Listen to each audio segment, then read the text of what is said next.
আসসালামু আলাইকুম। আমাদের দেশের আইন শৃঙ্খলা বাহিনীদের কয়েকটা কথা বলবো।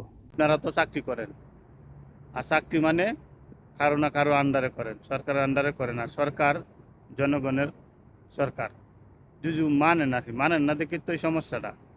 তাই আপনারা জনগণের চাকরি করেন, সরকার যখন জনগণের চাকরি করে তাহলে আপনারাও জনগণেরই চাকরি করেন।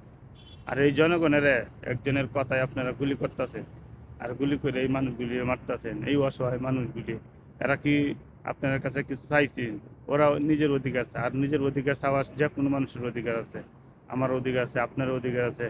আপনারা বিভিন্ন বিষয় নিয়ে কি সরকারের কাছে বৈঠক করেন না, দাবি দাবা পেশ করেন না, সরকারে মানিয়ে নেয় না? তাহলে জনগণেরটা মানতে আপনাদের সমস্যাটা কোথায় ভাই? আমার এটা প্রশ্ন, যে জনগণের চাকরি করেন, জনগণের, আবার আর নিজের দাবি করে জনগণের সরকার। তো জনগণের সরকার হয়ে আবার জনগণ রেগুলি করার অর্ডার দেয়, এটা কেমন? এক মুখে দুই কথা হয়ে গেল না ভাই? আর আপনারা যে ওদের কথায় গুলি করেন, এই যেভাবে মানুষ মারতেছেন, আপনার যদি ইসলাম ধর্মের কোনো ধর্মেই মনে হয় নাই গিয়া যে মানুষ মারার অধিকার কোনো ধর্মেই দেয় নাই, তাহলে ইসলাম ধর্মে তো দেয়ই নাই। একজন মানুষ মারা আর সারা পৃথিবীর মানুষ মারা একই গুনাহ, এটা তো বাস্তব। না, এটাও মানেন না? মুসলমান হইলে তো এটা মানা উচিত। আর আপনারা যদি মনে করেন যে আপনারা চাকরি করতে সমস্যা হয়, যে আর অর্ডার না মানলে আমরা চাকরি থাকবো না, চাকরি সমস্যা হইব, ভাই রিজেক্ট দিব আল্লাহ। ওই কেউ আপনারা রিজেক্ট দিয়ে আসতো না। যদি আপনার রিজেক্ট থাকে এই চাকরির, এই রিজেক্ট চাকরি এমনিতেই থাকবো, কেউ ফিরে থাকতো না। প্রয়োজনে ওরারে আল্লাহ তুলে নিব, কিন্তু আপনার কিছু হবে না।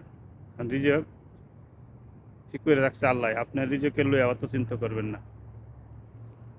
আর আপনি ওদের কথায় গুলি করতেছেন, এই জবাব কিন্তু আপনারই দিতে হইবে, ওরা দিব না। মরার পরে যে জবাব দিতে হইবে এটা কিন্তু আপনারই দিতে হইবে, কবরে আপনিই যাবেন। তা আপনি ওদের কথায় গুলি আর একটা গুলিও চালায়েন না ভাই। এই অসহায় মানুষগুলিরা মাইরেন না।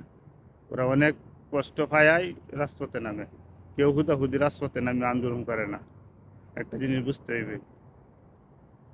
আর রাজনীতির বিষয় কন যে এই রাজনীতির দল, সেই রাজনীতি, আরে ভাই বাংলাদেশ আছে, বাংলাদেশের এই 18 কোটি মানুষ সবাই কোনো না কোনো রাজনীতির সাথে জড়িত আছে। আপনি বলতে পারেন নিরপেক্ষ, নিরপেক্ষ কেউ নাই। যখন ভোট কেন্দ্রে যায় তখন একটা ভোটেই দিতে হয়। এখানে তিন দলের ভোট দেওয়া যেত না, তাহলে একটা ভোট যদি দিতে হয় তাহলে সে নিশ্চয়ই কোনো না কোনো দলের সাপোর্টার, বা তার পরিবর্তন হইতে পারে মতামত। আজকে এইবার দিতে আওয়ামী লীগটা, সামনে দিব বিএনপিরে, এটা হতেই পারে। এটাই তো নেই যদি গণতন্ত্র মানে। হ্যাঁ, এইসব সাইরে সবাই একটু সৎভাবে তার চেষ্টা করেন, দেন আর একটা গুলিও চালায় না। মানুষ খুব অসহায়, দেশের মানুষ খুব কষ্টে আছে। আর দেশের মানুষ কষ্ট থাকলে আমরা প্রবাসীরা অনেক কষ্টে থাকি, এটা তো আপনারা বোঝার মতো ক্ষমতা আপনাদের নাই। একটু থাকতো তাহলে আর এই অত্যাচার করলেন নইলে মানুষের উপরে।